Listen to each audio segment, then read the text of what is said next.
Enquanto você abre, deixa eu aqui esclarecer você uma coisa. Tem pessoas que falam assim: Salmo capítulo 76, está errado. Salmo não é dividido por capítulos.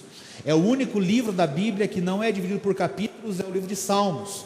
O Salmo é o Salmo número 1, o Salmo número 2, não é capítulos, tá? Salmo 76, portanto. Nós vamos ler 2 versículos, dar uma pequena palavra sobre esses 2 versículos. Depois nós vamos ver uma outra história que está na Bíblia também. Eu estou desconfiado que estou esquecendo alguma coisa. Estou esquecendo de falar alguma coisa? Estou na desconfiança que estou esquecendo algo. Programa de rádio. Programa de rádio. Nós temos o programa de rádio que acontece na rádio AM 760, Rádio Cacique, das 11h40 ao meio-dia, de terça a sexta-feira, apresentado pelo Rodrigo Bittencourt, aquele que estava aqui no altar até agora há pouco, tá? Então, de terça a sexta, na rádio AM Cacique 760, pode ouvir pela internet também, das 11h40 ao meio-dia, de terça a sexta-feira. O Geva já recomeçou, o grupo de jovens começou sábado às 20 horas. Nós vamos ter surpresas bem legais para o Geva. Acredito que até março, até março nós vamos ter em mãos aqui um negócio legal para a igreja, tá? Para todo mundo. Salmo 76, Salmo 75, que 76? Vocês estão loucos? Salmo 75, a partir do versículo 6. Antes de nós lermos os 2 versículos, o versículo 6 e o versículo 7, olha aqui para mim. Hoje eu estou carente. Hoje eu quero que você me olhe. Tá bom? Estou carente de olhares. Estou bem carente. Então, fixa teus olhos em mim. Deixa eu falar uma coisa para você. A palavra de Deus fala lá no livro de Oséias, capítulo 4, versículo 6, que o povo de Deus está se perdendo por falta de conhecimento. A palavra de Deus deixa muito claro que o povo de Deus está se perdendo por falta de conhecimento. Não é por falta de louvor, não é por falta de adoração, não é por falta de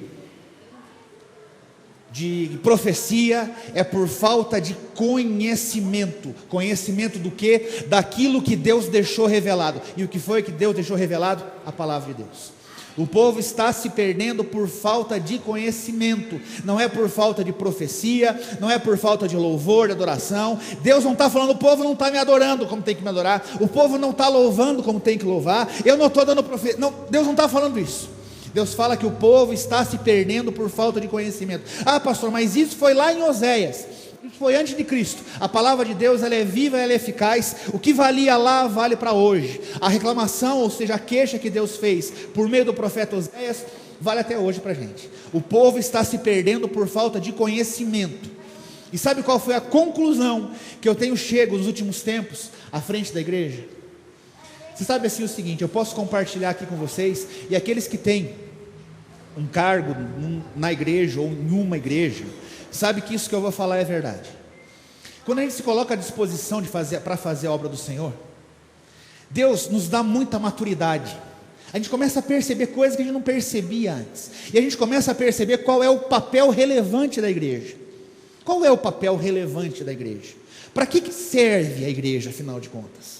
Por que Jesus Cristo instituiu aqui na terra a igreja dele? Igreja essa que jamais será prevalecida pelas portas, as portas do inferno jamais prevalecerão sobre ela. Por quê? Qual é a função relevante da igreja, meu camarada?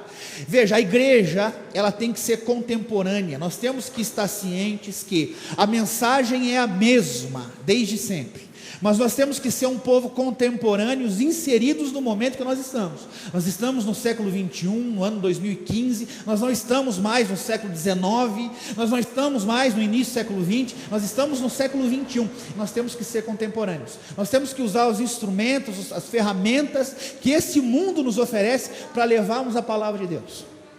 Nós temos que saber disso, Então a função relevante da igreja hoje qual é? Para que serve a igreja? Ah, a igreja serve para eu ficar rico. Não, não serve. Quer ficar rico? Vai trabalhar. A igreja não serve para isso. A igreja serve para eu ficar curado. Não, quer ficar curado? Vai procurar um médico. Ela não serve para isso. A função relevante da igreja, presta atenção aqui, a função relevante da igreja é juntos nos unirmos e adorarmos e glorificarmos a Deus, ok? Essa é a função relevante da igreja. 2 pontos, ponto e vírgula, mas continua. A função relevante da igreja também é levar o conhecimento da palavra de Deus para aquele que escuta. Então, trazer o conhecimento da palavra de Deus é a função daqueles que estão à frente da obra. No domingo passado, quem trouxe a palavra foi o irmão Rodrigo. Ele se preparou e trouxe a palavra aqui na frente, e trouxe o conhecimento, para que, se você, presta atenção, aplicar aquilo que você ouve, eu garanto para você, da palavra de Deus, que a tua vida vai ter vitória. Portanto, se você ouvir o que eu vou te dizer essa noite, aquilo que foi revelado por meio da palavra de Deus, e se você aplicar ao longo da tua vida, eu te garanto, no nome de Jesus, que a tua vida vai ser transformada. Não sou eu que estou garantindo isso, esse bobão, tongão aqui, mas é a palavra de Deus que me garante isso. O meu povo está se perdendo por falta de conhecimento, e o perdimento que está se dando, esse se perder, não é perder a salvação, porque nós já vimos um tempo atrás que isso não se perde para quem já é salvo, mas nós estamos perdendo tempo, estamos perdendo de viver os bons momentos com Deus, estamos perdendo de viver uma vida plena, porque afinal de contas Jesus veio para que nós tivéssemos vida, e a tivéssemos de forma plena. Então, se a tua vidinha tiver mais ou menos, está perdendo tempo. Por quê? Porque te falta conhecimento, e o conhecimento eu adquiro e eu o aplico na minha vida. Então aplique esse conhecimento que vai ser te passado hoje. Eu te garanto que se você aplicar isso que você vai ouvir hoje, a tua vida vai ser transformada. Eu garanto isso para você. Amém? A função da igreja, portanto, é essa. E confesso também para os irmãos que o meu sonho como pastor dessa igreja é formar, como eu falei na sexta-feira na casa de uns irmãos que nós fomos visitar, é formar cristãos maduros. Cristãos maduros, que sejam independentes do homem, mas dependentes de Deus. Mas independentes do homem. Não precisa ficar me ligando toda hora, pastor, eu vou comprar uma camisa, será que eu posso comprar azul? Será que não é cor do diabo azul? Não.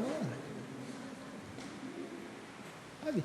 Pessoas que são independentes, que possam decidir, eu vou para a praia ou eu vou para o Pantanal? Não sei, decida, ora, dobra o joelho e diz tudo para Deus. Não sou eu que vou te responder isso. Pessoas que sejam independentes, que possam tomar decisões e só precisem do homem na hora em que realmente não sabe que caminho ir.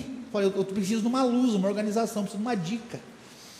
Esse é o ideal, na minha concepção, de uma igreja saudável, uma igreja relevante, que possa ser orientador para você, para que você aplique aquilo que foi dado e viva a tua vida. Tem pessoas que não pensam assim, são aqueles que são centralizadores, quer dominar as ovelhas, né? Você não pode dar um passo sem perguntar para o santo homem de Deus aqui. Você não pode tomar uma decisão sem antes fazermos juntos uma campanha. Por favor, isso não é maturidade. A maturidade faz com que eu tome as decisões e corra inclusive os riscos. Se deu certo, se deu certo, glória a Deus. Deu errado, quebrei a cara, preciso aprender. Nós vamos ver isso hoje. A atitude madura, e o que uma atitude madura faz na nossa vida. Bom, vamos lá então. Salmo 75, versículos 6 e 7. Deus, o legislador. Está ali o tema no quadro já, na tela. A palavra de Deus assim diz para a gente: não é do Oriente, nem do Ocidente, tampouco é do deserto ao sul, ou das montanhas ao norte, que vem a vitória. É Deus quem julga. A um ele rebaixa, e a outro ele eleva. Ok? É Deus quem julga. Ele é, portanto, o nosso julgador. É Ele quem vai julgar. Mas antes de julgar, Ele tem que ter uma legislação, porque Deus não julga sem que haja uma lei por trás do seu julgamento. Eu não quero me aprofundar no versículo 6, que fala que não é do Oriente nem do Ocidente. O que é que o salmista quer dizer aqui com isso? Eu não quero me aprofundar em dados históricos aqui nesse momento. Eu só quero extrair desses 2 versículos essa informação. Deus é quem me julga, é Ele quem vai me julgar, e antes dele me julgar, Ele vai legislar. Legislar é criar uma lei, criar leis para que nós venhamos executá-las, ok? Se Deus é o meu juiz, portanto eu não tenho dúvida alguma de que Ele vai fazer justiça na minha vida. Você tem alguma dúvida disso? Você tem alguma dúvida de que Deus vai fazer justiça na tua vida? Não tem? Eu também não tenho, porque Deus é o meu juiz. Todo instante, portanto, Ele decreta uma sentença na minha vida, na tua vida, todo instante. Ele vai perceber os teus atos e vai decretar uma sentença. Vai dar certo, vai dar errado, vai funcionar, não vai funcionar. Abençoo, retenho a bênção. E como nós ouvimos agora há pouco, tudo coopera para o bem daqueles que amam a Deus. E tudo continua sendo tudo. Até hoje, no acordo ortográfico que foi feito na União do Brasil com os países que falam língua portuguesa, tudo continua sendo tudo, e tudo inclusive abrange as coisas ruins. Tudo coopera para o bem, continua sendo tudo. Então todo instante, Ele decreta uma sentença para a gente. E aí eu faço uma pergunta para você. Pay attention please. Presta atenção aqui, por favor. E a pergunta que eu faço para você é a seguinte: é justo o teu sofrimento? Eu ouvi um não, já sei que foi da dona Márcia, a mulher que aviva todos os cultos. É justo o teu sofrimento ou não é? Eu não sei, porque não sou eu que vou julgar você, cara. Pastor, o senhor acha que é justo eu estar sofrendo por causa desse animal com quem eu me casei? Eu não sei, não sou eu quem vou julgar. Quem vai julgar é Deus, que é o legislador. É justo você passar por tanta dificuldade, por tanto tempo? É justo? Eu não sei. Quem tem que dizer isso? É você. É você. Não sou eu que tenho que dizer. Eu sei onde o calo me aperta. Eu sei até onde eu posso aguentar. E sei até onde eu não posso aguentar. Lembra que nós falamos no final do ano, quem estava aí, quem pôde ouvir inclusive pela internet, a administração que está disposta lá? 2015 é um ano de limites, gente. Assim como foi 2014, onde nós conhecemos os nossos limites. Temos que nos conhecer nós mesmos. Temos que saber que fomos feitos também com limites. Até determinado momento eu aguento. Passou desse momento eu não aguento mais. E eu tenho que acusar e dizer isso para Deus. Eu quero falar essa noite, portanto, a história de alguém que levou a sua causa ao Senhor. A história de alguém que apresentou a sua queixa, o seu queixume, que levou a sua indignação ao Senhor, ao legislador, aquele que fez a lei, para que se executasse justiça. Ok? Então vamos lá. Eu quero que você não perca a ideia central dessa noite. Meu povo está se perdendo, porque lhe falta conhecimento. Ah, se você conhecesse a vontade de Deus na tua vida, cara, você não ia se perder. Se você soubesse quais são os desígnios e os planos que Deus tem para você, você não ia ficar dando cabeçada na parede se perdendo. Você ia aproveitar a vida de forma melhor. Eu quero então que você volte no tempo e volte lá para Números capítulo 27. Sim, existe um livro na Bíblia que se chama Números. Para quem não conhece, é um dos livros do Pentateuco, escrito também pelo homem chamado Moisés. Números capítulo 27.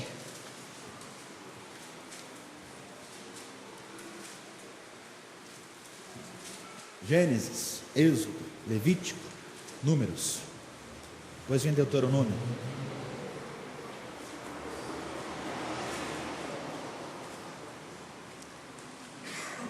Explicando a ausência do seu Palhano, tá? Para quem não sabe, ele está lá em Coronel Vivida. Foi passar o final de semana lá com com o irmão dele, pastor Rui. Aí não deu tempo de voltar. E o Henrique está no Peru, tá bom? A Jennifer voltou do Peru e ele foi para o Peru. Lima. A missão dele, olha só a missão. Dei risada, não queria falar a missão dele. Sabe qual é a missão do Henrique? Olha a loucura. Transformar a mãe dele em irmã.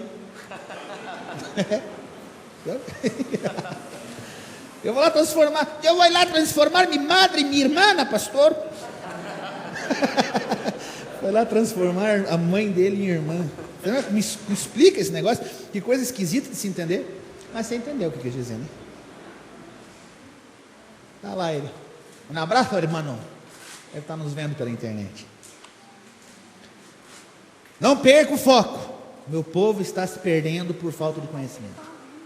Não perca o foco. O povo está se perdendo por falta de conhecimento. Vou lhe apresentar, portanto, senhoras e senhores, uma faceta do teu Deus. Meu Deus. Números capítulo 27, a partir do versículo 1. Achegaram-se então as filhas de Zelofeade, filho de Éfer, neto de Gileade, bisneto de Maquir, trineto de Manassés, entre as famílias de José. E os nomes das suas filhas eram: olá, você que está grávida e tem menina no bucho, Maalá, Noa, Ogla, Milca e Tirza. Pode optar. Apresentaram-se, pois, diante de Moisés, perante Eleazar, o sacerdote, à vista dos príncipes e de toda a comunidade, à entrada da tenda do encontro, e suplicaram: nosso pai morreu no deserto, não fazia parte do grupo que se formou em oposição ao Senhor, daqueles que se juntaram a Corá. Entretanto, morreu por seu próprio pecado e sem ter filhos. Sendo assim, por que haveria de desaparecer o nome do nosso pai, do seu clã? Visto que ele não teve filhos, dai-nos uma propriedade no meio dos irmãos do nosso pai. Então Moisés levou o caso delas diante do Senhor, e Yahvé respondeu a Moisés: as filhas de Zelofeade falaram corretamente. Dar-lhes-á, portanto, uma propriedade, que será a herança delas no meio dos irmãos de seu pai, lhes transmitirás a herança do pai. Determinarás então aos israelitas: se um homem morrer sem deixar filho do sexo masculino, transmitireis sua herança à sua filha. Se não tiver filha, dareis sua herança a seus irmãos. Se não tiver irmãos, dareis sua herança aos irmãos de seu pai. Se seu pai também não tiver irmãos, dareis sua herança àquele do seu clã, que é seu parente mais próximo. Esse, portanto, tomará posse. Isso será para os filhos de Israel um decreto de direito, conforme o Senhor ordenou a Moisés. Ok? Está apresentada a história de 5 mocinhas, chamadas Maalá. Doutor, dá para mudar o nome aí, hein? Maalá, Noa, Ogla, Milca e Tirza. Dá para você optar entre as 5 aqui. A história dessas 5 mulheres, filhas de um camarada chamado Zelofeade, que morreu sem ter filhos, homens, só teve filhas. Vamos entender o contexto de quando se passa essa história? Vamos colocar os nossos velhos farrapos de Hebreu e vamos mergulhar nas entrelinhas do texto. Entenda assim o seguinte: nessa época, porque hoje já não é mais, né? Ou nessa época, o mundo era extremamente machista. Extremamente machista. Mulher lá não tinha vez, não tinha voz e não valia nada. Me perdoe as moças aqui, mas eu estou dizendo história para as senhoras. É isso mesmo. Naquela época as mulheres e um camelo valia a mesma coisa. É verdade. Era um bem, era uma propriedade. Não tinham vez, não tinham voz, não falavam nada. E portanto a lei estava estabelecida. A lei já criada por Deus lá no Monte Sinai. Portanto, cerca de 40, ou melhor, uns 35 anos antes disso aqui, Deus já tinha criado uma lei. E dentre as leis que Deus cria, além dos 10 mandamentos que todos nós conhecemos, as leis para todas as coisas que está lá no livro no livro de Levítico. E lá naquelas leis está dizendo o seguinte: o homem que tiver filhos passará a esses os bens adquiridos pela sua vida, ok? As mulheres não terão acesso a absolutamente nada. Quem vai herdar as coisas do pai é o filho. Se o homem tiver um filho apenas, esse um filho apenas herda tudo. Se esse homem tiver um filho e 50 filhas, o filho herda tudo. E ao morrer o pai, o filho torna-se na obrigação de remir as suas irmãs, cuidar delas até que elas venham se casar. Quando elas se casam, responsabilidade do marido. A lei era essa.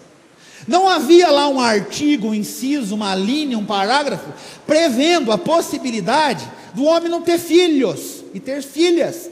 É o meu caso, gente. Eu só tenho filha. Alguém aqui também se enquadra nisso? Também? Tem, né? Tá vindo? Também, Cláudia? É o nosso caso, gente. Olha como é contemporâneo o negócio. A Lara viria ao mundo, azar da Lara.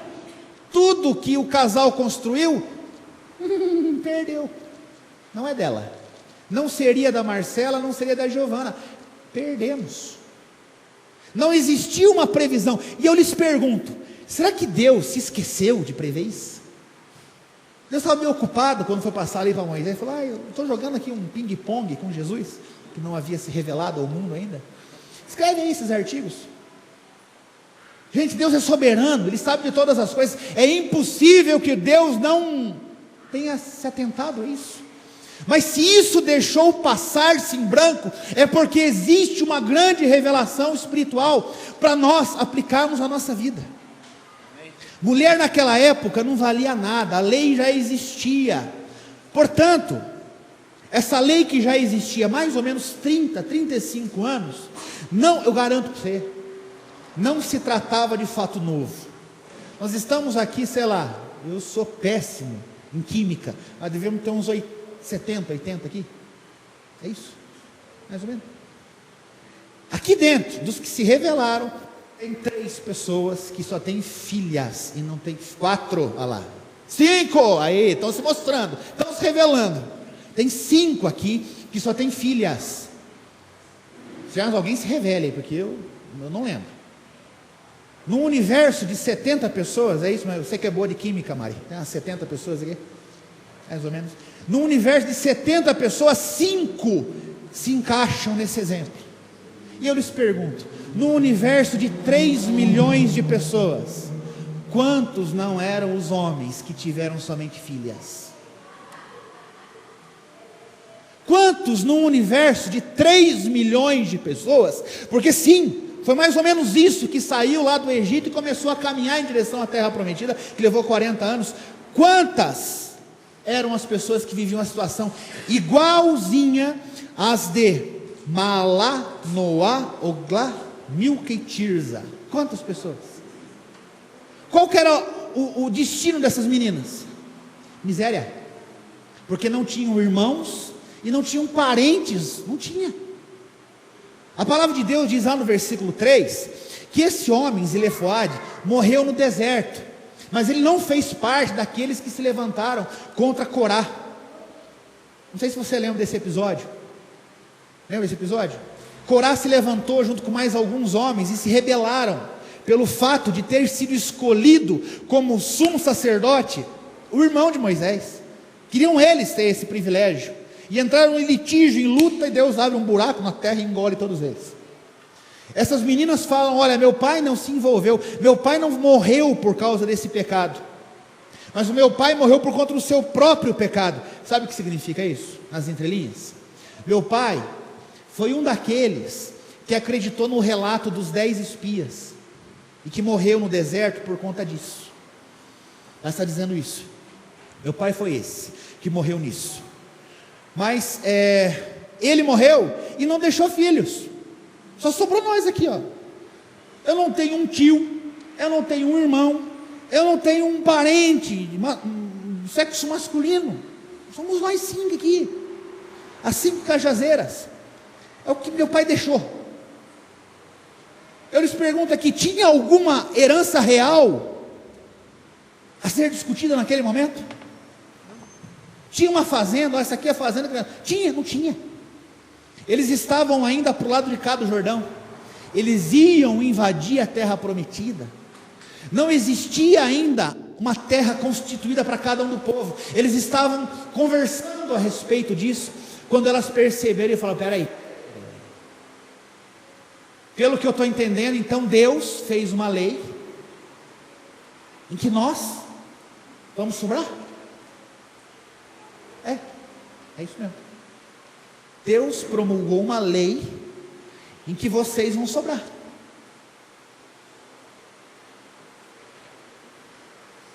Você se conformaria em viver uma condição de exclusão?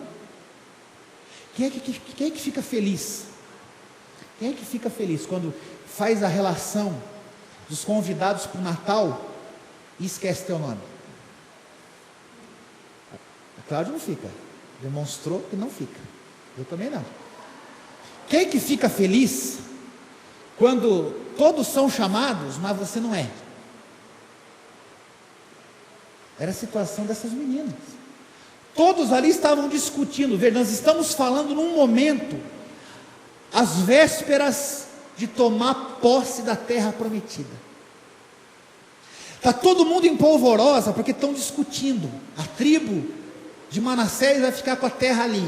A tribo de Gade vai ficar com aquele povo lá. Judá vai ficar lá. Eles estão discutindo. Eles não sabem que Deus mais tarde vai fazer por sorteio, mas estão discutindo. Estão realizando sonhos. Ou melhor, estão sonhando para que o sonho venha a se realizar. E essas meninas não se conformaram com a condição de exclusão. E elas fizeram algo que é fundamental para que nós venhamos a aprender e venhamos a aplicar a nossa vida. Portanto, o que eu te disse, se você ouvir o que tem a se dizer essa noite, e se você aplicar o que vai ser ouvido, o que vai ser dito essa noite, a tua vida vai mudar. Eu garanto para você isso, no nome de Jesus. Elas deixaram para trás a posição de espera, e elas optaram em enfrentar todos os medos, e toda a vergonha, toda a timidez. E eu digo para você, talvez é por conta disso que as coisas não acontecem na tua vida. Talvez seja por conta de que você cruza os teus braços e fica esperando que algo aconteça, quando esse algo está esperando que você antes faça alguma coisa. No final do ano, acho que foi no final do ano, né, Anderson? Você mandou para a gente uma mensagem no WhatsApp, foi no finalzinho do ano. Mexeu demais comigo a mensagem curtinha. Uma entrevista que um camarada fez com um psicólogo, aquele cara, né? Eu esqueci o nome dele. Não importa nem o nome. E aquela mensagem de 1 minuto falou demais comigo. Não foi uma mensagem, foi apenas uma entrevista. Em que o cara falava assim: olha, eu gostaria que as pessoas nesse ano de 2015 passassem a conjugar o verbo esperançar, em vez de conjugar o verbo esperar. Abra os teus ouvidos. Talvez por isso que as coisas não estejam acontecendo na tua vida, porque você está aí conjugando o verbo esperar. E sabe o que o verbo esperar espera de você? Nada. Estou esperando. Eu estou esperando o ônibus passar aqui. Estou esperando. Estou aqui parado. Eu não posso fazer nada. O ônibus tem que vir. Eu estou aqui de braços cruzados, esperando que o ônibus venha e me pegue. Isso é esperar. Mas ele fala: você não tem que conjugar em 2015, chega de conjugar em 2015 o verbo esperar, que foi conjugado até o ano passado, e começa a conjugar o verbo esperançar. Esperançar significa correr atrás com esperança, crendo que as coisas vão acontecer na tua vida.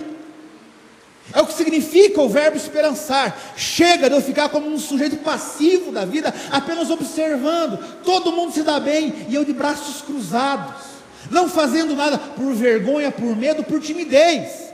E aí o tempo passa, e daqui a pouco você acorda com 40, 50 anos de idade, e você não fez nada na tua vida, porque você ficou de braços cruzados, esperando que alguma coisa caísse do céu para você. Você tem que começar a conjugar, a partir de 2015, o verbo esperançar, que você venha correr atrás daquilo que é o teu sonho, o teu desejo, porque essa é a vontade de Deus na tua vida. Deus não quer que você tenha uma vida miserável, irmão. Deus não quer que você passe por sofrimentos indescritíveis, constantes. Deus não quer ver você numa vidinha medíocre, mais ou menos, aquela vidinha cinza, sem graça, sem cor, sem vida. Deus não quer que você chegue no final do ano de novo e vê todo mundo saindo em férias e você não vai, porque você não tem condição, não tem dinheiro. Deus não quer isso para você. Deus quer que você comece a correr atrás dos teus sonhos, das promessas que Deus tem na tua vida. Deus é um Deus que espera a tua ação para que Ele reaja, para que Ele faça na tua vida. Deus não criou filhinhos de papai que ficam de braços cruzados, esperando alguma coisa acontecer. Você se lembra da história do filho pródigo? Você se lembra? Não há quem não conheça essa história aqui. Até a Belinha deve conhecer essa história. Não há quem não conheça a história do filho pródigo, não há quem não conheça. O filho pródigo foi, se perdeu no mundo, voltou e tal. E aí depois de tanto tempo, porque o cara gastou uma grana, uma fortuna. Não durou um mês, uma semana, 15 dias, não durou um ano. Durou muito tempo a ausência dele de casa. Durou 10, 15 anos, imagine isso. Ele foi, torrou milhões. Aquela parte da herança dele. Ele volta para casa, e o pai feliz o recebe, e o irmão dele chega e fala: pai, tenho sido fiel a ti tanto tempo, e nunca sequer mataste um porquinho, um bezerrinho, um cachorrinho, um cavalinho, uma pombinha para matar, comer com meus amigos. Aí chega esse teu filho, e você mata lá o novilho cevado. Nós às vezes somos isso, passamos 15, 20 anos lá, esperando. E o que o pai fala? Filho, tudo que é meu é teu. O que você quer fazer? Faça. Você quer matar um novilho para você? Mata, come, faz uma festa, chama teus amigos, faz. A gente fica de braços cruzados, esperando que o outro venha fazer por mim, achando que Deus tem a obrigação de fazer algo por mim. Ele já fez, cara. Já te deu a vida e já enviou Jesus para morrer por você, para que você tivesse a vida eterna. Ele já fez. Os teus sonhos, você tem que correr atrás crendo que é da vontade de Deus que esses sonhos se realizem. E eu garanto para você que se não for da vontade de Deus, da forma como eu conheço Deus, da forma como você também o conhece, se não for da vontade de Deus, Ele é tão cavalheiro, Ele é tão bom, que Ele vai tirar simplesmente o desejo do teu coração. Fala: eu não quero isso para você. Mentira, de repente você para. Mas nós estamos esperando demais. E daquele universo de 3 milhões de pessoas, eu garanto, aqui em 70 pessoas, mais ou menos tem 5 que se enquadram na definição de Zifeloade. 3 milhões, tinha pelo menos uns 100 mil, estava na mesma condição. 100 mil. É da vontade de Deus que vai para a miséria mesmo. É da vontade de Deus. O que eu vou fazer, né? Esperar casar, ver se vai casar dá certo. Mas eu não sei, naquela época, está andando uma falta de homem no mundo atual. Naquela época eu também achava uma coisa. Sempre teve mais mulher do que homem, né? Aquelas 5 meninas, talvez elas não fossem bonitas, eu não sei. Talvez elas não fossem.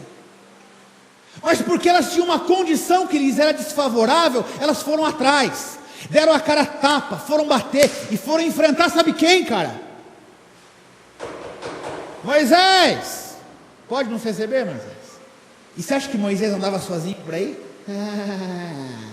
Moisés era o cara, gente. Moisés era o cara. Era o cara. A pessoa que mais teve contato com Deus nesse mundo chama-se Moisés. Jesus está fora, né? Jesus é hors concours, como eu já falei aqui algumas vezes. Moisés tinha o telefone celular de Deus. Quer falar com Deus? Que pegava o celular? Senhor, desce aí para ter uma conversa. Cara, Moisés era o cara. E Moisés nunca andava sozinho. Você acha que Moisés andava sozinho? Você acha que Moisés andava sozinho? Tá vendo? Nós vamos ter no dia 21 e 22 a presença do pastor Márcio Heimer aqui, homem de Deus. Mas não chega aos pés do piolho que estava na cabeça de Moisés, mais que ele seja um grande homem de Deus. E o pastor Márcio Heimer não anda sozinho. Ele sempre tem 2 ou 3 que andam com ele. porque querem aprender com Ele, querem estar junto, porque é impossível você não querer estar junto de quem transmite unção, de quem tem Deus. E essas mulheres, lembrem-se, naquela época elas não valiam nada, elas não tinham voz, elas não tinham vez, não podiam se manifestar em assembleia. Elas vão até a tenda do encontro. Você sabe o que é a tenda do encontro? Quem participava do estudo bíblico sabe o que eu estou falando. A tenda do encontro foi o local onde, construído no deserto, dentro do tabernáculo, era o local onde Moisés se retirava para lá ter um encontro com Deus. Moisés estava lá, e essas 5 mulheres vão lá. Moisés, queremos falar com você. Elas enfrentaram o olhar de acusação de todo mundo. Não são filhas de Zefeloade? Não é esse de que morreu lá por conta de Corá? Não era, né? Mas os fofoqueiros gostam de aumentar. Fofoqueiro sempre existiu. Sempre. Não pense que é coisa que só acontece aqui no Brasil, não. Fofoqueiro sempre existiu. Essas meninas foram lá, os fofoqueiros já começaram a crescer. Zefeloade, aquele homem que se revoltou junto com Corá para tomar o lugar de Arão. Não, nada a ver. Tanto que ela se manifesta e diz: nosso pai morreu por conta do pecado próprio dele. Nada a ver com Corá. Não ouça os fofoqueiros, Moisés. Elas foram, enfrentaram toda uma assembleia para reivindicar alguma coisa. Elas não ficaram satisfeitas com o destino que a lei havia traçado para elas. Não o destino que elas quiseram. Elas não quiseram nascer mulher. Elas não quiseram não ter irmão. O destino traçou isso para elas. E o destino, meus irmãos, eu reconheço, está nas mãos de Deus. Diz lá o Salmo 139, escrito por Davi, que o Senhor conhece todos os meus dias e os tricotou, os fez antes mesmo que eu viesse a vivê-los. Então todos os meus dias já foram criados e montados por Deus, antes mesmo que eu viesse a vivê-los. Amanhã, por exemplo, eu não sei o que vai acontecer amanhã, eu tenho uma projeção, vai acontecer isso, mas Deus já sabe, porque Ele já tricotou o meu dia da manhã. Ele já sabe o que vai acontecer, né? Daqui 1 ano, 10 anos, Deus já sabe o que vai acontecer. Não foi da vontade daquelas meninas nascerem naquela família, não foi da vontade delas serem mulheres, não foi da vontade delas não terem irmãos, uma situação que se acometeu para elas, e elas sabiam que tinha uma lei que falava sobre isso. Elas não vão ter vez, mas talvez elas não tenham se levantado antes, porque a realidade nunca esteve tão palpável e visível aos olhos delas. Elas estavam caminhando 40 anos no deserto, chegamos na fronteira, nós vamos invadir. Olha o que vai ser demais. Nós vamos ficar sem terra, vamos ficar na miséria. Nós vamos ter que ficar comendo aquilo que quando os homens forem colher, sobra cair no chão. Era isso, sabia? Existia uma lei para os órfãos e para as viúvas e para os estrangeiros. E as mulheres solteiras que não tinham ninguém se enquadravam nessa turma. Os homens lá tinham as suas fazendas, eles iam colher. Aquilo que caísse no chão era para ficar lá, porque isso era para os órfãos, para as viúvas e para os estrangeiros e para os cachorros. E deixavam um pedacinho de terra lá, para que essas pessoas viessem colher, essas que não tinham propriedade. O destino delas era esse, estar fadada à miséria, viver dessa forma. E elas foram enfrentar a assembleia, porque não aceitavam isso para elas. Não, isso não está justo, isso não está correto.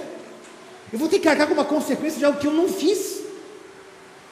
Enfrentaram os olhares acusatórios e procuraram Moisés. Eu quero dizer para vocês aqui o seguinte, naquela época, para eu consultar Deus, eu tinha que procurar Moisés. Sabe por quê? Porque tinha um véu que me separava de Deus. Tinha um véu enorme, construído no tabernáculo já, e que foi transposto depois com o tempo, que me separava de Deus. Eu podia ir só até o lugar santo, no máximo se eu fosse um sacerdote. Mas o santo dos santos, só o sumo sacerdote, uma vez por ano, podia entrar lá, na presença de Deus. Tinha um véu que me separava. Eu não podia ir para Deus, eu tinha que procurar o homem de Deus. Eu não tinha acesso a Deus, mas graças a Deus isso hoje acabou, porque o véu se rasgou de alto a baixo.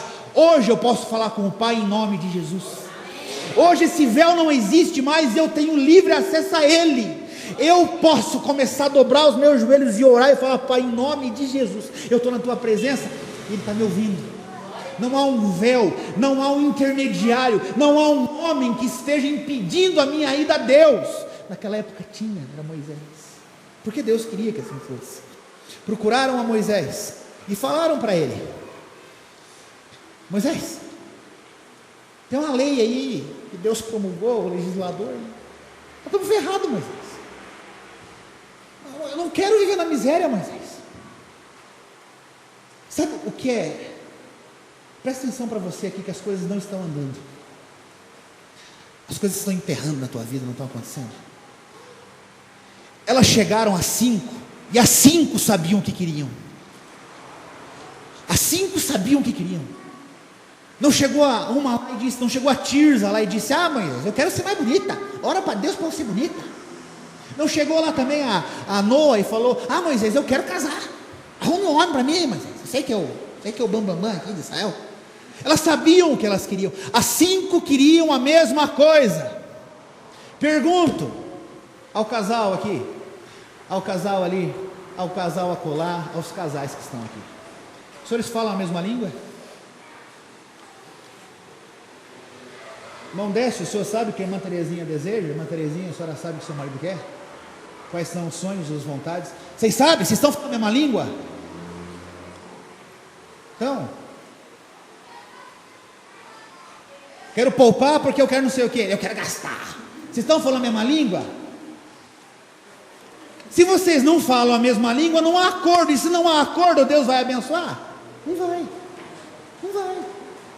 Tem que ter acordo. Nós temos que saber o que nós queremos, né? Ah, eu quero comprar um apartamento, mas a minha mulher quer comprar uma casa. Vamos orar para que Deus nos abençoe? Vamos. Eu oro: Senhor, eu quero um apartamento, eu quero desse tipo, Senhor, eu quero assado. E a minha mulher está: Senhor, eu quero uma casa com jardim. Deus vai falar: mas se vocês não se acordam, o que eu vou fazer o quê? Aí eu dou um apartamento, a mulher fica brava comigo. Aí eu dou a casa, o homem fica bravo comigo. As 5 lá sabiam o que elas queriam. Elas, antes de chegar para Moisés, se conversaram. Gente, ó, vocês estão percebendo o que está acontecendo? Então, estou percebendo. Vamos tomar providência? Vamos. O que nós vamos pedir? Vamos pedir para que se modifique essa situação. Nós não queremos entrar na terra prometida e viver na miséria. Então que a gente fique no deserto aqui. Vamos pedir para Moisés ficar lá, nós ficamos 40 anos aqui então. Nós podiam chegar assim. Se o acordo fosse: vamos pedir para Moisés que a gente fique mais 40 anos até a gente morrer. Aí depois eles invadem. Não, elas chegaram a um acordo. Nós queremos a nossa parte na terra, ainda que a lei diga que eu não tenha direito. Nós queremos isso. Se acordaram as 5 e foram para Moisés e apresentou o que elas queriam de fato. Você sabe de fato o que você quer, cara? Você sabe de fato o que você quer? Ou domingo você quer uma coisa, na segunda você quer outra, na terça você quer uma terceira, na quarta então você voltou ao pedido do domingo. A tua oração tem uma constância, tem um amadurecimento, ou é uma loucura? Você ora assim que nem a criança: eu quero uma bala, eu quero chicletes. Você não sabe o que você quer. 2 olhinhos aqui. Tenha a maturidade de se levar a sério. Se leve a sério. Lídia, se leve a sério. O que você quer é isso? Você tem certeza que é isso que você quer mesmo? Você já analisou os prós e os contras disso tudo? Já parou para pensar que esse bem que você tanto pede a Deus tem os seus probleminhas? Já parou para pensar, você, por exemplo, que pede a Deus uma responsabilidade maior na sua empresa, para que você possa ter mais lucros, ganhar mais dinheiro? Já parou para pensar que mais lucros, mais responsabilidade, gera também mais responsabilidades no trabalho? Mais obrigações, mais trabalho, quem sabe? Para você que deseja casar, homem ou mulher que está aqui hoje, já parou para pensar que vai ter alguém que vai estar roncando na cama do teu lado? Nem eu tenho que sofrer toda noite. Eu não analisei isso na hora que eu pedi a Deus. Eu não analisei isso. Vou fazer o quê? Truco.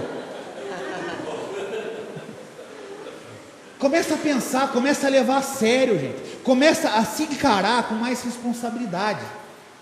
Quando você começa a pensar, Sandrinho, na tua oração, e começa a analisar, mas será que é isso que eu quero mesmo? Você começa a se amar.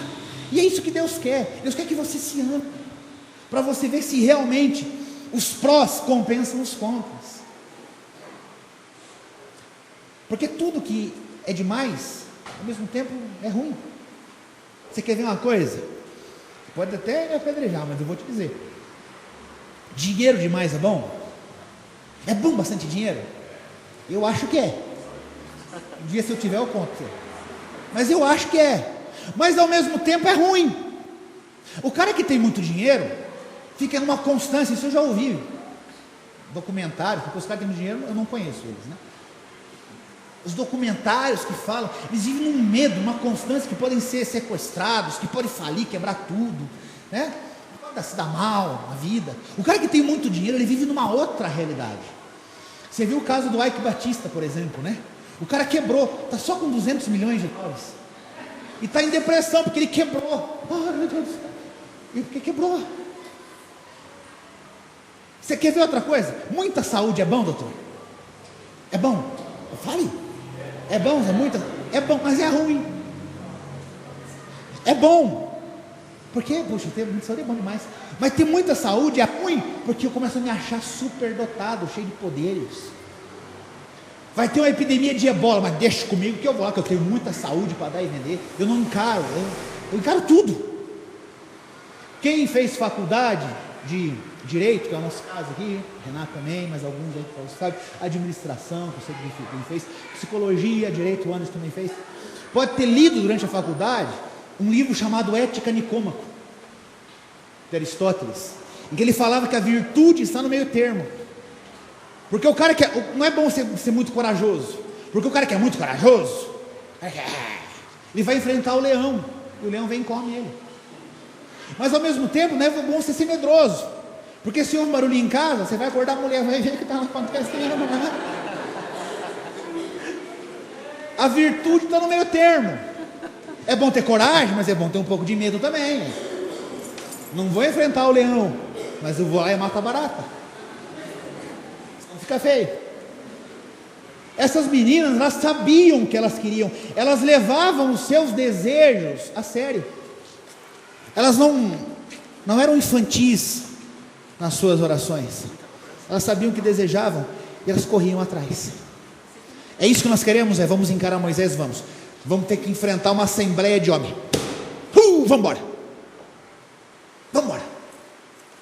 É isso que nós queremos. Tomamos uma decisão. É isso que nós queremos. Eu tenho duas opções: ou eu espero, ou eu esperanço. Vamos lá. O não está garantido já. Já sei que se nós não fizer nada, vamos tudo morrer. Então vamos atrás. Não. O máximo que pode acontecer, nós sempre tudo apedrejado, mas vamos lá. E foram. E foram com fé. Porque, como eu falei agora há pouco, não existia terra ainda que era delas. Não existia. Não existia uma terra que era do pai delas e que ele morreu. Eles estavam tudo no deserto. Eles iam invadir a terra prometida. Era uma promessa que ia se cumprir, que não havia se cumprido ainda. Elas tiveram, portanto, além da atitude, da esperança, concordância, a fé de que aquela promessa de Deus ia acontecer. E quando aquela promessa de Deus fosse acontecer, eu estou aqui para receber. Quando a promessa de Deus ia acontecer, eu estou disposto a tomar posse daquilo, porque eu tenho lutado por isso. Amém. Aí eu chego à seguinte conclusão: as promessas de Deus, elas se adquirem com fé, mas também com esforço. Eu tenho que fazer minha parte. Já parou para pensar que a palavra oração tem duas palavras aí? Orar, que é conversar. O que eu estou fazendo nada mais é do que orar. Eu estou conversando contigo. Estou falando, você está me ouvindo. Isso é orar. E ação é falar e agir. É falar: Deus, eu quero isso. Eu ajo de acordo com aquilo que eu falei para Deus. Portanto, as promessas se adquirem com fé e com esforço. não somente com palavras de vitória. Deus vai me dar, Deus vai me abençoar. 2015 chegou ao fim. 2016, Deus vai me dar, Deus vai me abençoar, aleluia, porque eu quero. 2016 chegou ao fim, nada aconteceu. Aí chega 2017, Deus vai me dar, Deus vai me abençoar, eu tudo posso naquele que me fortalece. 2017 nada aconteceu. E aí está no epitáfio do miserável lá, né? Nada aconteceu. Aqui já as fulano, nada acontecendo, uma vida, uma céu, um azar. E acaba a nossa vida se transformando nisso, porque nós só oramos, mas não agimos, e as promessas se cumprem com fé e esforço. O que eu tenho que fazer? Manda, o que é para eu fazer? É para eu correr atrás, é para eu encarar os desafios, é para eu falar com a assembleia dos homens aí, dos homens santos, é para eu que... Gente, eu tenho vergonha, gente. Vocês não fazem ideia como eu sou envergonhado. Vocês me veem aqui no altar e falam, é nada, eu sou extremamente envergonhado, sou tímido pra caramba. Para eu quebrar umas coisas em mim, meu Deus, como é difícil. Como é difícil eu ter que, sabe, quebrar alguns paradigmas dentro de mim, complicado. Mas eu percebo que eu tenho que vencê-los, e cada vez que eu venço, eu posso me avermelhar tudo que eu avermelho. Eu sou daqueles bem jacuzão que fica vermelho quando fica com vergonha. Sabe, isso é um trauma que eu carrego na vida inteira, é suar e ficar vermelho, sempre. Eu nunca fui gordinho, aqueles gordinhos de sala de aula pequenininho, sabe? Nunca fui assim, mas eu sempre suava e ficava vermelho. Eu sentava na frente assim, eu era muito envergonhado, isso ainda sou, não sou tanto como eu era. A professora escrevia no quadro e falava, vamos lá, vamos tomar a lição, Marcelo, acabou, vermelhava tudo e vinha, esguichava a suor. Mas eu aprendi que na vida, para eu ter acesso a algumas coisas, eu tenho que vencer os meus medos, eu tenho que encarar a vermelhidão do meu rosto. Vamos embora, ser cara de pau de vez em quando, vai dar certo. Isso chama-se fé com atitude, e fé com atitude faz com que eu vença na minha vida. A fé tem que me levar à ação, porque ninguém vence somente sonhando. Já conheceu alguém que vence sonhando? A não ser o Thor Batista, né? Filho do Ike, antes da depressão. Tudo que ele sonhava, eu acho que eu vou comprar uma Ferrari. Comprava, porque ele tinha muito dinheiro. Ninguém vence somente sonhando. Para a gente conseguir vencer, nós temos que levar a nossa fé à ação. Você acha que Deus tinha esquecido dessa hipótese? Aqui, voltando ao tema. Você acha que Deus, lá na sua infinita soberania, Ele falou, meu Deus, é verdade, eu esqueci, meu eu do céu. Deus conversando consigo mesmo, esqueci dessa hipótese.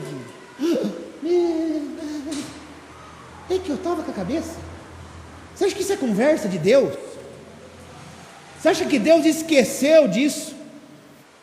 Eu digo, Deus fez isso aqui de propósito, para mostrar para nós que nós temos que ter atitude na nossa vida cristã.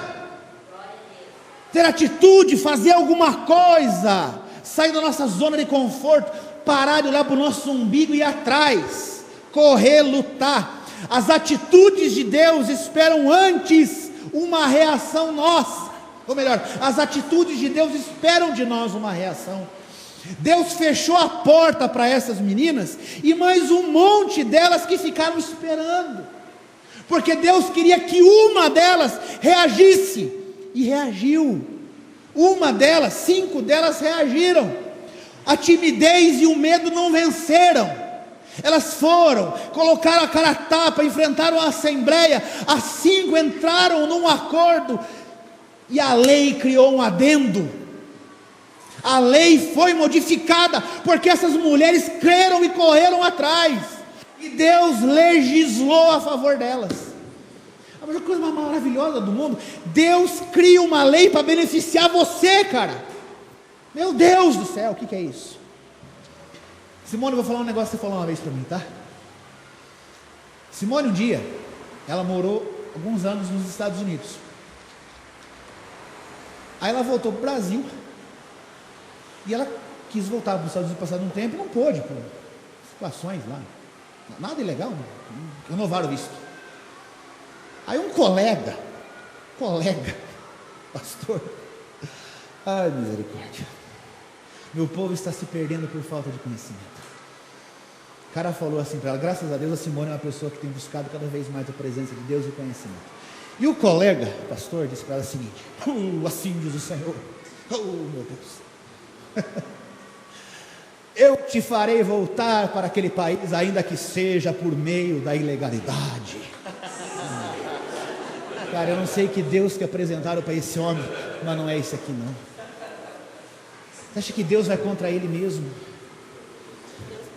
O Deus que inspirou Paulo lá na carta aos Romanos capítulo 13, dizer que toda autoridade vem de Deus, e nós devemos cumprir a autoridade, porque aquele que descumpre a autoridade na terra, está afrontando Deus. Deus não cumpre as suas próprias palavras. Aí eu falei para Simone, apaga isso aí. Ela apagou, claro, obviamente. Agora vamos fazer o seguinte, eu creio que Deus pode legislar a teu favor, e editar uma norma lá, assinada pelo Barack Obama. Todos os brasileiros estão impedidos de entrar no território norte-americano, vírgula, com exceção da Simone Lozec. Eu creio nesse Deus. Eu creio num Deus que pode colocar um adendo numa lei e transformar a situação de todo mundo, de alguém que crê. Mas eu não creio no Deus que incentiva você a burlar a lei. Deus deixou que isso acontecesse, foi um lapso na lei de Deus, que Ele mesmo assumiu, para que a gente aprendesse que Deus é capaz de criar uma lei a nosso favor. Também nós podemos apresentar a Deus os nossos argumentos, para que Ele legisle na nossa causa, e Deus pode fazer isso, meu Deus do céu. Eu já falei isso aqui em tempo de eleição, e eu repito, eu nunca, embora eu não goste de usar a palavra nunca, né? Porque não posso dizer que nunca beberei dessa água, mas eu tenho nos meus princípios que eu nunca vou ceder altar para pedir voto para fulano, ciclano, beltrano, nunca. E eu tenho dentre os meus princípios, eu não voto em evangélico, pelo simples fato de ele ser evangélico. Vote em mim porque eu sou irmão. Não voto em você. Eu voto no cara se ele tiver princípios e propostas e projetos que sejam possíveis de se realizar. Porque o cara é irmão, não voto. Deus não precisa de político. O evangelho se cumpre, ainda que só tenha ímpios lá no Congresso Nacional, ainda que o presidente da República seja um lunático, a vontade de Deus se realiza, porque Deus é maior que tudo isso. Então, irmão, não importa se está no Congresso lá para votar a PL 122, né? Acho que é esse número aí, né? Eu estou um pouco me lixando para a PL, se ela vai dar certo, eu não estou nem aí para ela. Deus não muda, e a minha fé em Deus não vai mudar. Não é porque está o Silas Malafaia bradando lá e o Marco Feliciano gritando, estou nem aí para eles. Sou mais Deus. Se for da vontade de Deus que vai ser aprovado, está se cumprindo o Apocalipse. Glória a Deus. Ora vem, Senhor Jesus, Maranata, volta logo, Senhor. Se não for ser aprovado, glória a Deus. Nós temos que entender, gente, que as leis estão sob o domínio de Deus. Tudo acontece de acordo com a vontade de Deus. Eu vi aqui gente que entrou em depressão quando na eleição foi reeleita Dilma. Você acha que ia ser diferente se fosse o Aécio? Resultado da eleição 2014, Deus continua soberano. Cumpriu-se a vontade dele. E se descobre que foi um chonche, vai sair a Dilma e vai entrar o Aécio, vai ter novas eleições, não sei, Deus continuará sendo soberano. Minha confiança está no Senhor, a nossa confiança tem que estar nele. Portanto, se eu preciso de algo, e se eu tiver argumentos, eu tenho que apresentá-los com esperança. Eu tenho que chegar para Deus e apresentar meus argumentos com esperança. Mostrar, Senhor, ó, se isso continuar acontecendo, eu vou ter que casar homossexual aqui na igreja, e eu não vou casar, e eu vou para a cadeia. Eu vou para a cadeia, mas eu não quero ir para a cadeia. E eu começo a apresentar os meus argumentos para Deus, por que eu não quero ir para a cadeia. E se Deus quiser que eu vá para a cadeia, eu vou para a cadeia, acabou, e lá eu vou evangelizar a turma, aleluia. ou não. Ou se ele não quer que eu vá para a cadeia, eu não vou para a cadeia. Mas eu tenho que apresentar os meus argumentos com Deus com esperança. Eu apresento e eu ajo de acordo com aquilo que eu orei. Oh Captain, my Captain. Eu estou careca, literalmente, de ouvir pessoas ao longo desses 3 anos de igreja, principalmente as mulheres, tá bom? Beleza? Principalmente as mulheres falarem assim: pastor, meu marido é um brucutu.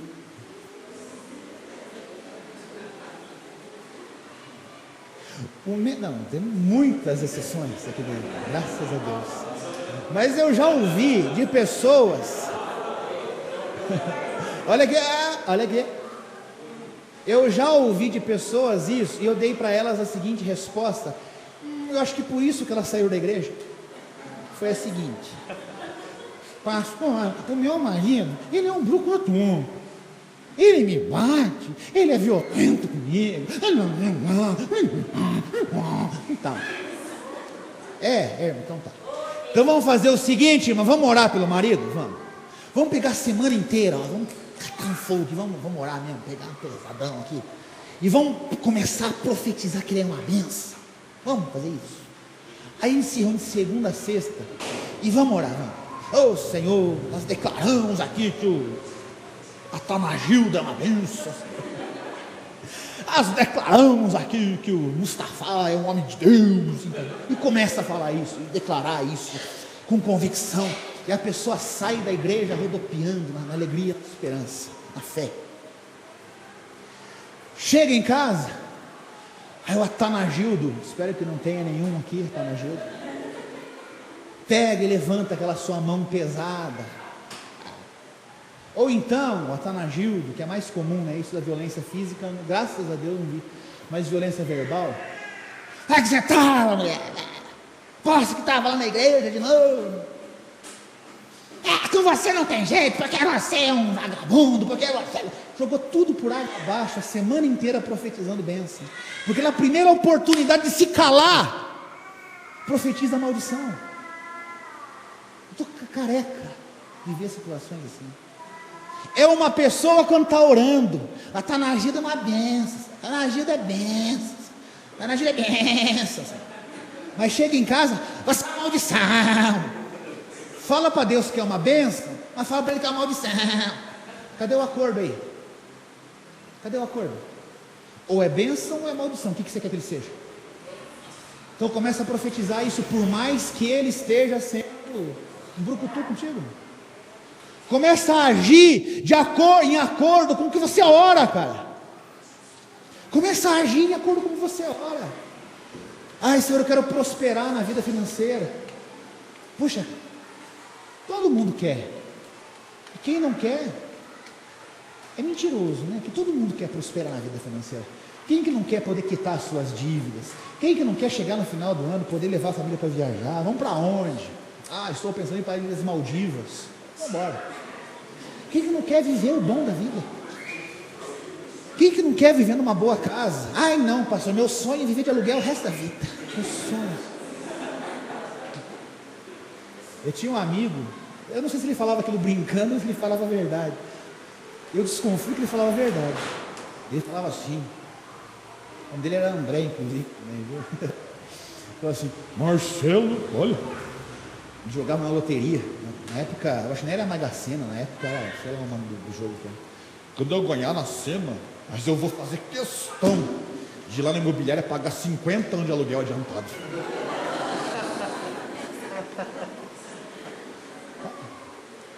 A gente tem que sonhar, tem que querer, mas tem que correr atrás. Tem gente que pede para ter prosperidade. Ai Senhor, eu quero, eu profetizo na minha vida um ano de 2015 de prosperidade, Senhor. Chega de miséria, que eu vivi até 2014 na miséria, numa catinga terrível financeira. Eu quero viver 2015 na bênção, Senhor. Eu quero viver 2015, Senhor, tempos novos. Aí chega assim um apelo, né, gente? Ó, Estamos precisando mudar a iluminação aqui da igreja. Eu gostaria que a gente fizesse aqui, aquele que pudesse fazer uma doação específica para isso. Se eu pudesse, eu até daria, Senhor, mas o Senhor sabe como eu sou miserável, né? Não tem intenção. Ela fala uma coisa, mas age diferente. A oração é uma coisa e a ação é outra. Começa a agir de acordo com a tua oração, e eu garanto para você que as coisas vão começar a acontecer na tua vida. Vai começar a acontecer. Fazemos aqui de tempo em tempo, melhor, sempre nós fazemos aqui, traga alimentos para doar. Tem gente que só traz sal.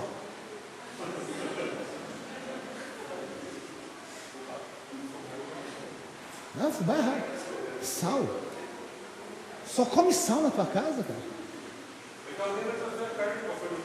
Hã? Alguém vai trazer a carne. Cara, traga alguma coisa que faça falta para você e doe para o outro aquilo que você gostaria de receber. Deixa eu pegar, tem umas camisas tudo rasgadas, ela vai entregar. Você joga no lixo. Joga fora. Começa a doar coisas que você gosta. Vamos a campanha de alimento aqui, então vai lá e compra no mercado macarrão, mas não vá comprar aquele macarrão mais vagabundão, não. Compra o bom, Barilla. Barilla é bom, né? Barilla. É para doar para os irmãos que estão passando necessidade. Vou doar coisa boa. Faz isso, cara. Começa a plantar sementes boas, para que você colha frutos bons. Essa pessoa que doa sal direto, eu profetizo na tua vida, não vai faltar sal nunca. Teve uma irmã que doou uma barra de chocolate.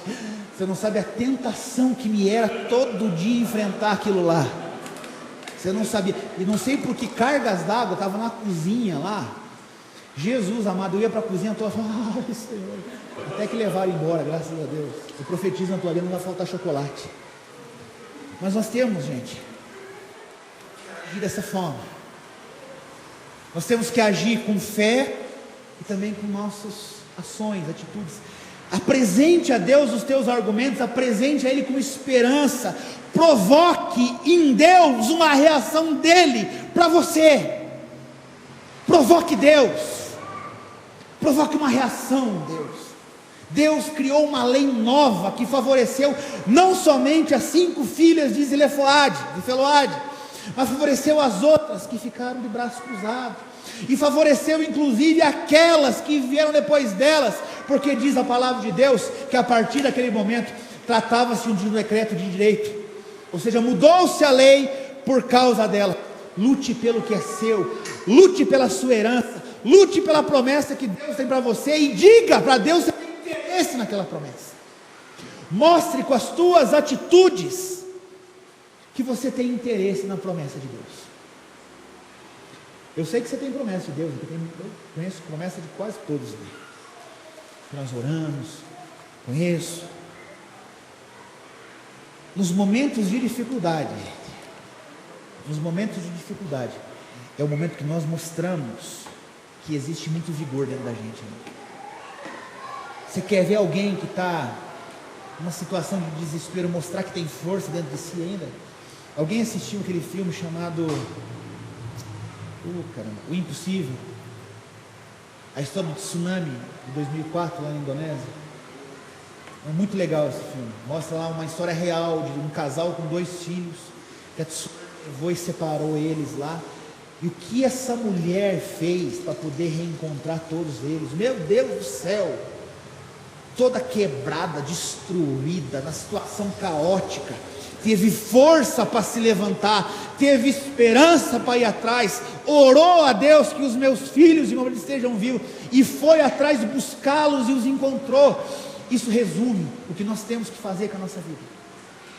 2015, meu camarada, é o ano de você correr atrás, fazer acontecer, dormir menos, agir mais, descruzar o braço e pôr o braço para movimentar, assumir compromissos, colocar a cara a tapa, se colocar à disposição. É muito legal eu poder ver, eu vi pouco, mas é muito bom ter visto pessoas que se colocaram à disposição para evangelizar outras, mesmo não tendo um vasto conhecimento da Bíblia ou teológico, E vão, e aos poucos começam a crescer, porque Deus gosta de ver atitudes assim. Aquele que pouco deu, pouco receberá, mas aquele que muito tem dado, muito receberá. Eu tenho colocado à disposição, eu tenho colocado as minhas forças à disposição, e Deus tem suprido. Então, se você está passando por um momento de dificuldade, que parece que a promessa não se cumpre, é o momento de você começar a apelar a Deus, sim, e pede para que Deus venha legislar em teu favor. É capaz que Deus crie uma lei nova em 2015, está todo mundo dizendo que esse ano vai ser terrível, e segundo os prognósticos econômicos vai ser difícil mesmo, mas Deus continua o mesmo, e eu creio que para aquele que crê, 2015 vai ser um ano maravilhoso, porque a palavra de Deus fala que aos justos Deus tira dos ímpios para abençoá-los. É que assim seja, que no teu comércio, na tua profissão, os ímpios venham e encontrem em você a resposta que ele precisa, e deem aquilo que você cobra para fazer o teu trabalho. Mas comece a buscar Deus de coração, e apresentando a Ele argumentos, e comece a lutar pela tua herança, pela tua promessa. Mostre interesse na causa. Mostra interesse na causa. Mostra interesse. Deus mudou a lei pela atitude delas, porque elas não abriram mão de viver o melhor de Deus nessa terra. Não. Eu não aceito esse negócio aí não. Eu não gosto dessa palavra, eu não aceito, né? Já falei mal dela.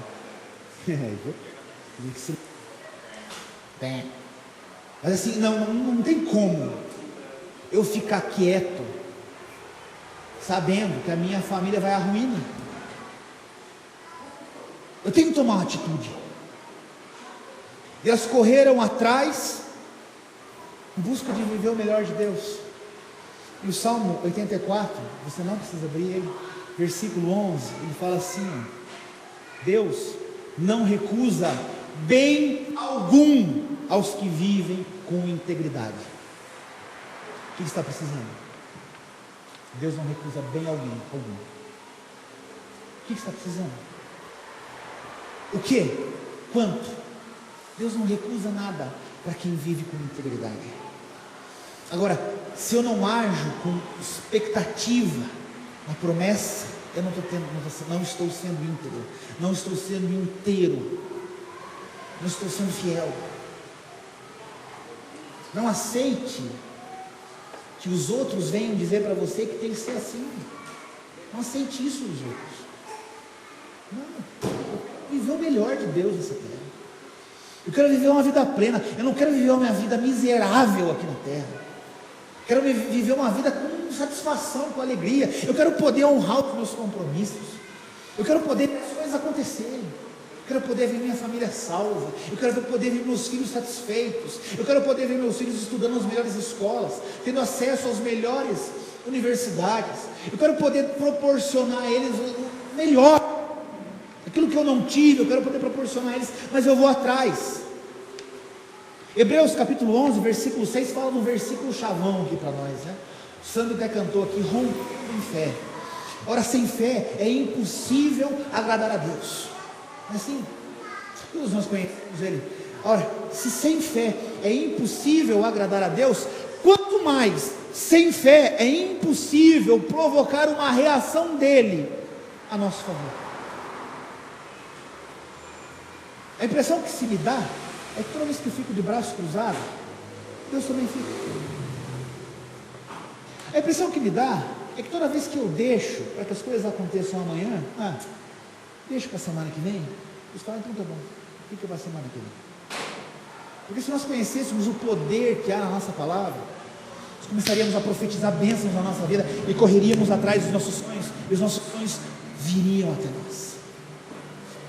Deuteronômio capítulo 28 fala assim: será que se eu ouvir e aplicar a minha lei, e acontecerá que, eu quero fazer analogia sobre isso, que se você ouvir e aplicar a palavra de Deus, ocorrerá que as bênçãos te alcançarão aonde quer que você esteja. Você não precisa correr atrás delas, mas elas virão até você, porque você ouviu e você aplicou, porque você ouviu, recebeu e foi atrás, e fez acontecer, e quando você menos espera, as coisas acontecem. Sem fé é impossível agradar a Deus. Sem fé também é impossível provocar uma reação dele. Você já ouviu o seguinte ditado? Uma pulga motivada enlouquece o cachorro? Pega um cachorrão daqueles, um São Bernardão, coisa de 100 quilos. Aí coloca uma pulguinha nele lá. E a pulguinha tá... Vai ver se esse São Bernardo vai ficar louco. Uma pessoa motivada, gente. Uma pessoa com fé, com expectativa, com esperança e correndo atrás, move a família, move a igreja, move a cidade, move o planeta, move o mundo, move Deus. A pessoa motivada faz coisas inacreditáveis. Está sendo motivo dentro de você, porque eu profetizo na tua vida essa noite que Deus vai legislar a teu favor. Eu profetizo para você essa noite, no nome de Jesus, que as portas estão abertas no ano de 2015 do céu, para que Deus venha a legislar a teu favor. Ainda que 2015 seja dito como um dos piores anos economicamente para esse país, eu profetizo para você que as portas do céu estão abertas, e pode ser que o país entre em ruína, mas aquele que está com o nome escrito no livro da vida, esse vai provar o melhor de Deus. Eu profetizo isso para você porque isso é bíblico, isso está na palavra de Deus. Eu profetizo na tua vida que se você correr atrás com motivação e apresentar a Deus os teus argumentos com esperança, as coisas vão acontecer. As coisas vão acontecer. Olha aqui, você não é mais um quebrado, você não é mais uma pessoa adoentada, você não é mais uma pessoa amaldiçoada, você não é mais uma pessoa com problemas, transtornos emocionais, mas você é bênção de Deus. Eu profetizo isso para você, e que você haja de acordo com isso, e vista a roupa da vitória, de alguém que já venceu e que vai em breve tomar posse do prêmio da coroa. Você consegue imaginar o Usain Bolt correndo lá? Aquele jamaicano que ninguém alcança ele, está lá o Usain Bolt correndo, e ele vê lá, ganhei já. Ele sabe que ele ganhou, ele olha para trás e vê que está 12 quilômetros, é o segundo lugar. Eu ganhei. Igual ele sabe que ele ganhou, ele não tomou posse do troféu, da medalha, ele sabe, eu ganhei, porque ninguém me alcança. E é assim que nós temos que agir. Se até hoje, dia 18 de janeiro de 2015, isso não aconteceu com você, creia que amanhã é o teu dia de vitória. Creia. E se amanhã não for o teu dia de vitória, terça-feira vai ser, porque Deus vai me abençoar, porque eu estou correndo com esperança, com expectativa. Eu deixei de lado os braços cruzados, deixei para trás. Aquela pessoa que ficava escorada com os braços cruzados morreu em 2014, porque em 2015 levantou-se uma pessoa nova, com esperança, com alegria e com certeza de que a vitória vai vir. Isso que eu profetizo na tua vida. Deus vai legislar a teu favor, e ainda que tenha decretos contra ti, ainda que haja sentenças contra você, Deus vai legislar a teu favor. O mundo pode dar voltas, o mundo pode dar voltas. O mundo pode dar voltas, e Deus pode usar um deputado, o presidente, o governador que você menos espera, mas aquele que ouve a voz de Deus, esse não consegue ficar em silêncio, e vai legislar a teu favor. Eu creio nisso no nome de Jesus.